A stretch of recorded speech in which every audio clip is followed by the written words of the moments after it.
Halo adik-adik, kalian ingin tahu besaran nominal beasiswa KIP kuliah tahun 2023 di seleksi SNBP, SNBT, dan seleksi mandiri?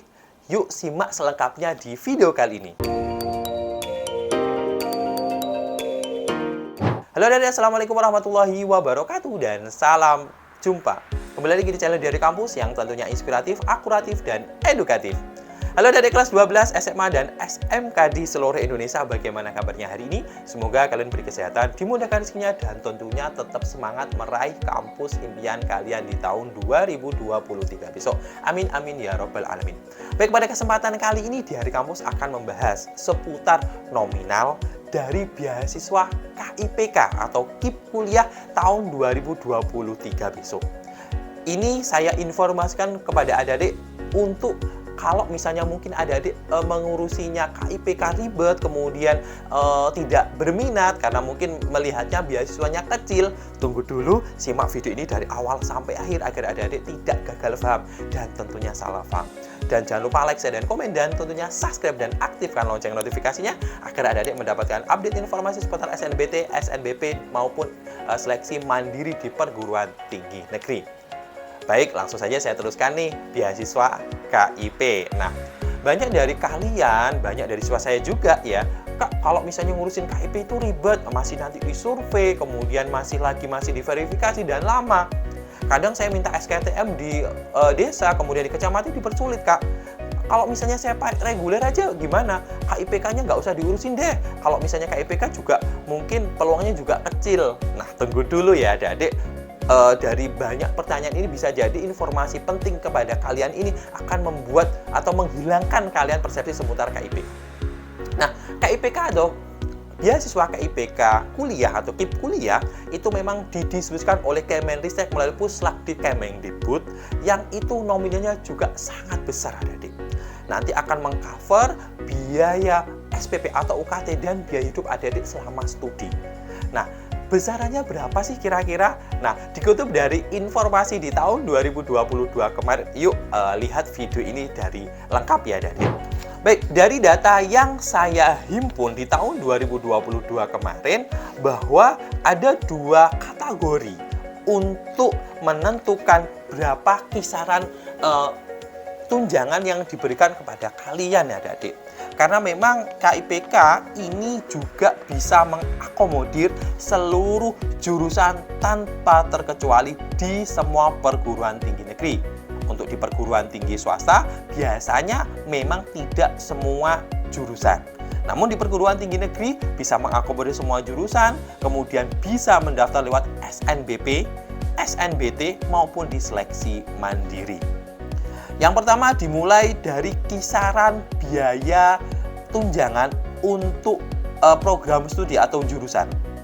Kategorinya Puslakdi Kemendikbud sebagai berikut. Untuk prodi atau jurusan yang akreditasinya A, maka setiap semester akan mendapatkan tunjangan sebesar 12 juta maksimal. Kemudian untuk akreditasinya B, maka akan mendapatkan tunjangan sebesar 4 juta rupiah. Kemudian untuk yang C mendapatkan tunjangan paling banyak 2,4 juta. Artinya ini nanti akan langsung otomatis dibayarkan di masing-masing PTN. Maka tidak heran ada mahasiswa yang masuk di kedokteran juga tidak membayar UKT karena tunjangannya sudah sangat besar, sekitar 12 juta. Nah, tunjangan ini juga akan berpengaruh kepada jurusan yang adik-adik ambil. Contohnya misalnya ngambilnya jurusannya pendidikan, biologi, atau mungkin teknik, maka otomatis nantinya tunjangannya tidak sebesar kalau misalnya adik-adik masuk di jurusan kedokteran maupun di kedokteran gigi. Jadi ini tidak diberikan kepada adik-adik, tapi langsung dibayarkan di masing-masing PTN adik-adik ketika adik-adik diterima di KIPK kuliah. Kemudian selanjutnya yang kedua adalah proporsi untuk biaya hidup. Nah, ini yang diberikan kepada adik-adik. Untuk biaya hidup ada 5 kategori adik-adik. Jadi kalau di tahun-tahun sebelumnya, di tahun 2021 kemarin itu semuanya 700.000, tapi di tahun 2022 kemarin dan kemungkinan besar tidak akan berubah di tahun 2023 ada 5 kategori adik-adik. Untuk klaster untuk daerah Jawa dan sekitarnya akan mendapatkan tunjangan 800.000 per bulan yang didistribusikan biasanya setiap 3 bulan sekali.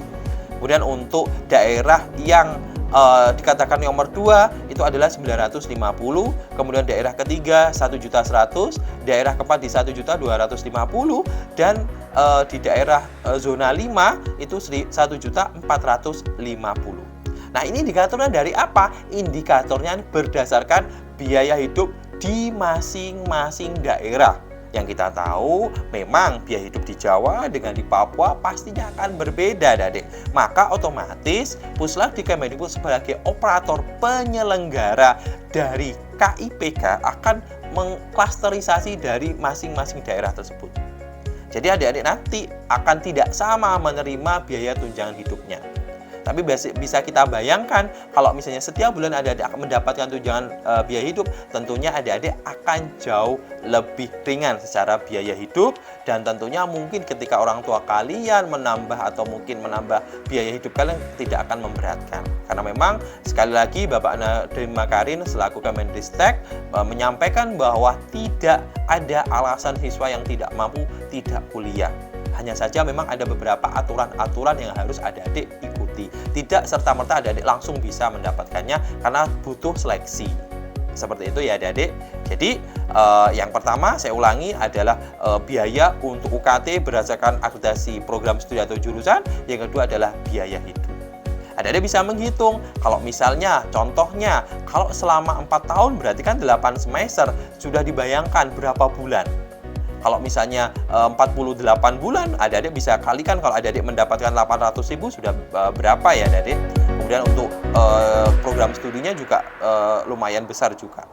Jadi sekali lagi dari informasi ini adik-adik harus saran saya urusi saja KIPK. Masalah diterima dan tidaknya tergantung dari verifikator dari masing-masing PTN.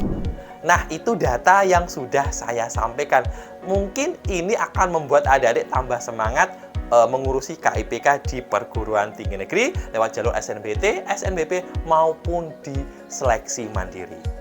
Baik, cukup sekian dari informasi yang saya berikan, kurang lebihnya dari saya. Wassalamualaikum warahmatullahi wabarakatuh dan salam jumpa.